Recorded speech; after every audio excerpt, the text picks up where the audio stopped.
Shalom and welcome to my channel. My name is Tamar. I'm a Jewish wife and mom living in Israel. We've been married now for 10 years and we have 4 beautiful children. But honestly, looking back before I was married, I don't think I really understood what it even means to be married. So here are 7 things I wish someone told me before I got married. Now, everyone is so different from each other and everyone's relationship is so different for each other. These are some of my truths.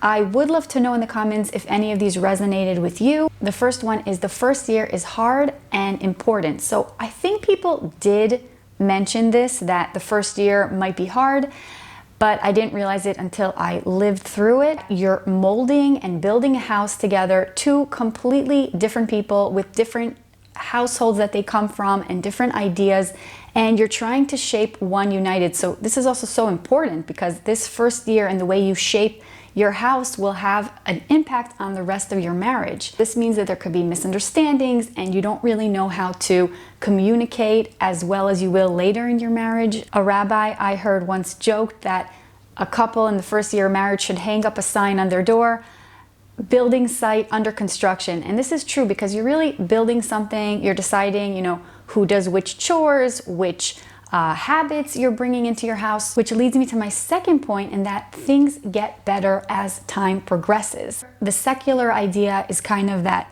there's this love and then it kind of fades out once kids come into the picture and chores come into the picture, but actually, it's the exact opposite. As time goes on, all that building of a home and children makes your relationship so much stronger. Now, I'm not saying it's easy. There's a lot going on and there's kids and chores, but if you grow from it, you will build something so much stronger. Also, over time, you learn to communicate better, emotionally and physically. You learn how to make your spouse happy, what is important to them. So being engaged in the beginning of the relationship was exciting, but looking back 10 years later, it has grown to something so much deeper. This is something that always helps me, and that's remembering the miracle, having gratitude towards marriage, never to take for granted or to remember how this is so crazy that you found someone to spend your life with, someone you care about him and he cares about you. I kind of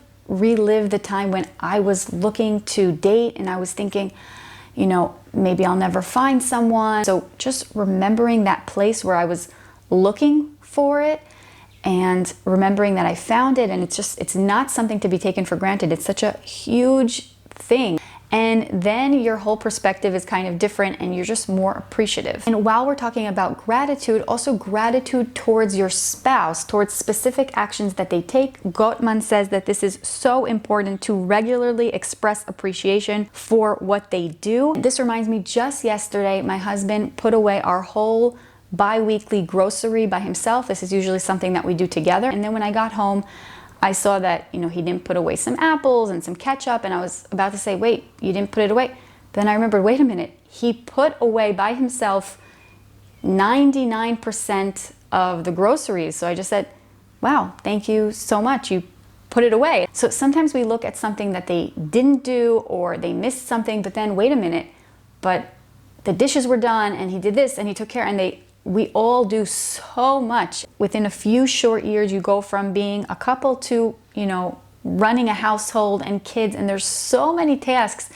But just because we do all these tasks doesn't mean we don't have to take a step back and say, wow, thank you so much for doing this and this and this and this and putting that away and taking care of that kid and doing, wow, thank you. And also to yourself, appreciate yourself, and hopefully your spouse will also appreciate you. We do so much. The next one is critical, and that is embrace your differences. So when you're dating, you're probably looking for someone kind of similar to you, which makes sense because there's gonna be so many differences. And the Torah has a genius way of describing this, which is ezer kenegdo, a help opposite of him.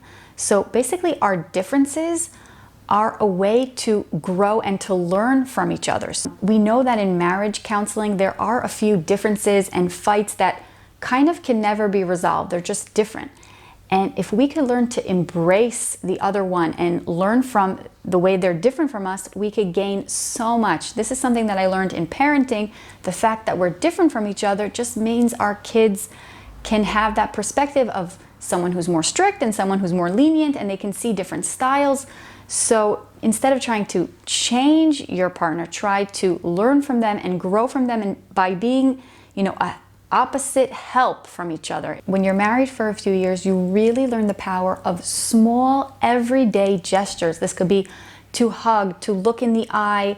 I know if I, cut up some fruit for him, it goes a long way, and these mean so much. Or if he comes home and he gives me a small flower, these little gestures make all the difference. And I think also with our kids, sometimes these small things mean so much. You can only change yourself. Sometimes we have an issue with our spouse or in our marriage, and the way to influence it is really to change yourself, and that will have a positive impact on your spouse. Now, when we had our daughter was born, we had two small kids, a newborn and a 2-year-old. And a lot of people say, what was the hardest transition? Was it from 0 to 1 kid or from 1 kid? So we actually had pretty easy transitions, but 1 to 2 was very hectic. 2 small kids, for some reason I remember a lot of tension and hectic. And I started going to Yemima class, which I have a video about Yemima method, which is an introspective psychological method to look inward, and if something is bothering us or making us upset, to look inward and think, why is this making us upset? And the reason that we get flustered and upset is because that inner child within isn't getting the value and the love that she needs. So once we notice this, we're able to give a sense of value and love to ourselves.